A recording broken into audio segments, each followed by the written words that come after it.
Olá, meu nome é Daiane Oliveira e eu vou ler um pequeno ensaio que fará parte da programação do Bloomsday 2020, ou Zoomsday, como alguns joycistas têm brincado nas redes sociais por conta do contexto de confinamento que estamos vivendo devido à pandemia provocada pelo novo coronavírus, que infelizmente tem feito tantas vítimas. Recentemente, um wakeano bastante conhecido, o crítico John Bishop, também foi vítima fatal da doença. Minhas condolências aos familiares e amigos. É Bloomsday, mas eu não vou falar sobre Ulisses, e sim sobre Finnegan's Wake, que é uma obra com a qual eu tenho mais intimidade. Ela foi publicada em 1939 e é frequentemente citada como uma das mais desafiadoras da literatura ocidental. Faz uso de aproximadamente 80 línguas e, por esse e por outros motivos, é considerada ilegível e também intraduzível. Já foi considerada, né? Possui personagens que se metamorfoseiam o tempo inteiro, ora são pessoas, ora montanhas, nuvens, rio e assim por diante. Eu vou começar expondo uma experiência de leitura da obra, não a minha, mas a da personagem de outra obra literária, para em seguida falar sobre algumas curiosidades do processo de composição e recepção da obra. Em The Bell Jar, da escritora e poeta norte-americana Sylvia Plath, A Redoma de Vidro, na tradução de Chico Matoso, a personagem principal, Esther Greenwood, tem a intenção de ler e dissertar sobre Finnegan's Wake. No entanto, por conta de um colapso nervoso, os planos são abandonados. Numa de suas tantas noites complicadas devido à insônia, a personagem decide abrir Finnegan's Wake, talvez não exatamente para buscar alguma compreensão daquelas páginas complicadas, mas antes para procurar ali seu sono.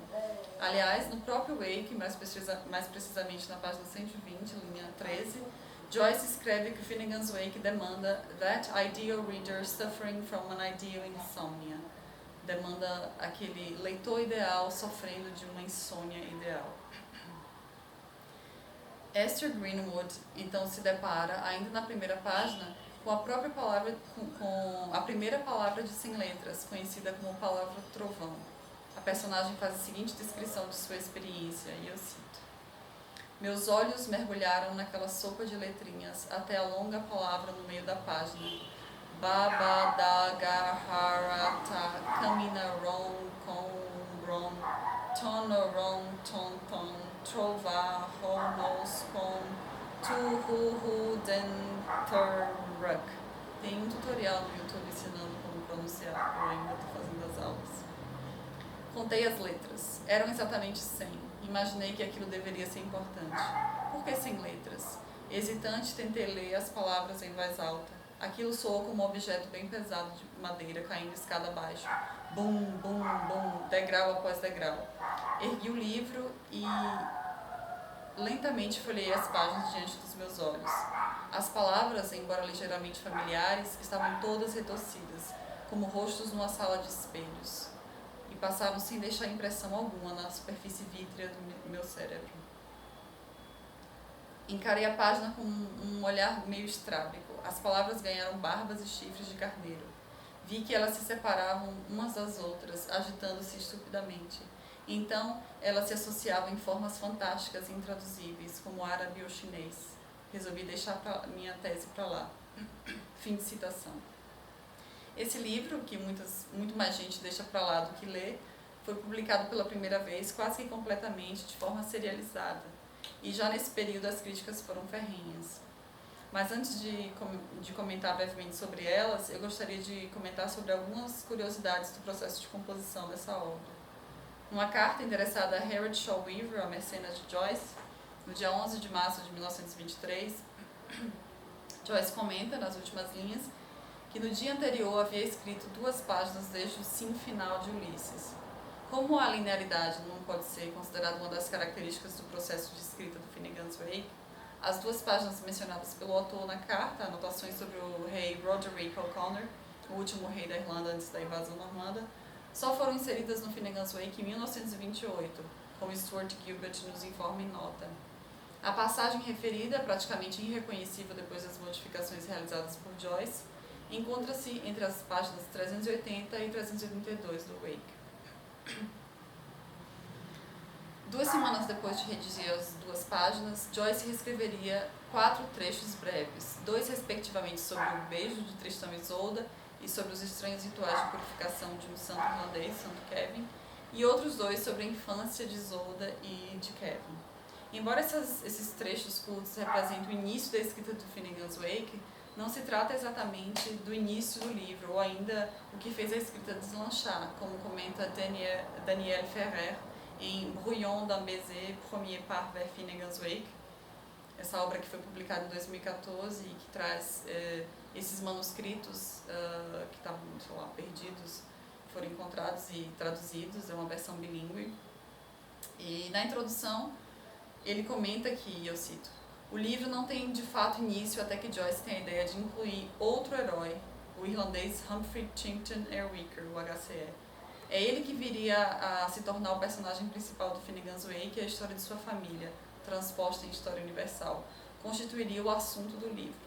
A partir daí, a escrita pôde avançar com um ritmo constante e Joyce pôde se permitir um certo distanciamento em relação às obras anteriores e mesmo em relação à obra em andamento, né, que ele constantemente modificava. Fim de citação. Ferrer sugere ainda que algumas anotações iniciais, principalmente aquelas sobre a infância de Isolde e Kevin, foram abandonadas, provavelmente por conta da sua simplicidade, e que não resta quase nada sobre elas na versão final, além de ecos do livro 2 do Wake. O processo de escrita de Joyce pode ser considerado como uma espécie de montagem, uma vez que ele incorpora uma quantidade enorme de material externo das mais diversas fontes. Em James Joyce's Work in Progress, Pre-Book Publication of Finnegan's Wake Fragments, de 2016, do crítico belga Dirk van Hulle, ele traz diversos detalhes sobre a coleta do material externo que foi posteriormente modificado e incluído no Finnegan's Wake. Hulle inicia seu texto se referindo ao ensaio de Virginia Woolf, Modern Fiction, no qual a escritora procura distinguir sua geração de escritores da geração anterior. Para estabelecer tal distinção, Hulle argumenta que a mente passa a ser o foco da discussão, os processos mentais. Nesse mesmo ensaio, Joyce é citado por Woolf como o expoente desse novo movimento. Eu não vou entrar em detalhes sobre o ensaio de Woolf, como fez Hulle, mas é interessante notar que trechos do ensaio foram incluídos posteriormente no Finnegan's Wake. Como Hulle destaca constantemente em sua discussão, Joyce anotava tudo que poderia posteriormente ser utilizado em sua abrangente última obra, inclusive críticas negativas. Cito Hulle: todos os livros que leu, todos os problemas com revistas e editoras, todos os aspectos materiais de sua pré-publicação, toda a reação do seu meio literário, todas as resenhas e recortes de jornais eram parte integrante da mente estendida a trabalhar. The Expanded Mind, que é um conceito que é trabalhado nesse ensaio de Virginia Woolf. Fim de citação. Obviamente que o modo como Joyce usava o material recolhido era completamente diferente de tudo que já havia sido feito na literatura até aquele momento. Em algumas passagens do Finnegan's Wake, Joyce parece se referir ao seu modo de lidar com o material recolhido. Mais precisamente na página 614, né? Ele diz, the composition for the very purpose of subsequent recombination, é como se ele pegasse esse material, fizesse a decomposição, né, dividisse em partes para depois recombiná-las de uma forma inovadora, né, como ele fazia. Até a publicação da obra completa, em 1939, Finnegan's Wake era conhecido como Work in Progress, e sua publicação havia sido feita em revistas de vanguarda, mas apesar disso, a reação de grande parte dos leitores e leitoras não foi das melhores. Mesmo as pessoas próximas que viam o escritor irlandês como um gênio, como era o caso do seu irmão Stanislaus Joyce e de Harriet Shaw Weaver, a mecenas, eles não compreenderam o novo projeto do escritor que já tinha causado um abalo sísmico com a publicação de Ulisses em 1922. Ele ainda foi adiante, né? Avançou um pouco mais aí. Ao ler trechos da obra, muitos alegavam se perder em um mar de trocadilhos. Mas isso foi um passado muito distante, né? Já faz tempo que o Wake é inspiração para o processo criativo de muitos artistas. Um dos mais conhecidos é John Cage, mas aqui mesmo no Brasil a gente tem muitos poetas e compositores que se inspiraram em Finnegan's Wake para compor suas obras. No Brasil a gente pode citar o papel fundador do Finnegan's Wake no advento da poesia concreta. O próprio Haroldo de Campos descreve isso em seu ensaio Sanskrit Latinized, The Wake in Brazil and Hispanic America. Ele diz que, enquanto vários americanos e estudiosos europeus ainda insistiam em considerar a obra de Joyce, em particular Finnegan's Wake, como uma espécie de beco sem saída ou um fim de linha. Eles, os concretistas, estavam usando o Wake para estimular e focar em seus experimentos poéticos, encarando-o não como um final apocalíptico da literatura ocidental, mas como um campo aberto, cheio de múltiplas possibilidades. Seminal. Fim de citação. Eles também foram os primeiros a propor traduções de trechos de Finnegans Wake no Brasil, abrindo um caminho criativo fascinante que foi seguido por diversos outros tradutores e tradutoras, como Paulo Leminski, que traduziu trechos, Arthur Nestrovsky, Donald Schuller, que aliás é até o momento o único tradutor da obra na íntegra, e que tem uma visão belíssima sobre o que significa traduzir Finnegans Wake. Ele geralmente diz em entrevistas que Finnegans Wake é uma oficina de a gente se tornar poetas. Além, claro, de Disse Valtric do Amarante, Caetano Galindo, Teixeira Filho, entre outros.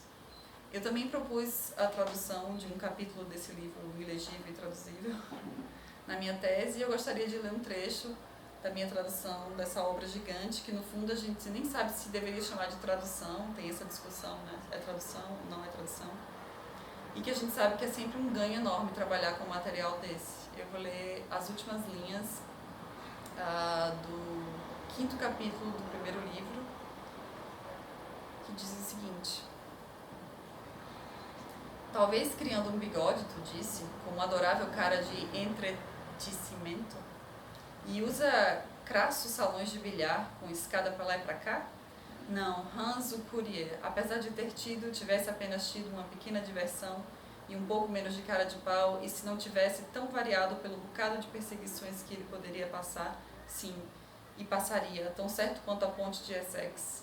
E não vou fofocar, eu declaro para quem quiser, Noé, para o alívio de todos, uma meia hipótese daquele símio boquirroto ao lado das floreadas gracejeiras de Bruce-a-Nose, foi raivosamente abandonado e seu quarto tomado por aquele odioso e ainda hoje insuficientemente malestimado raptor de notas. Cac, foi, bobagem e fiasco, muito chistosco. Gus, Poitin, disto, Shem, o prometivo. Feliz Bloomsday para todos e que venham dias melhores.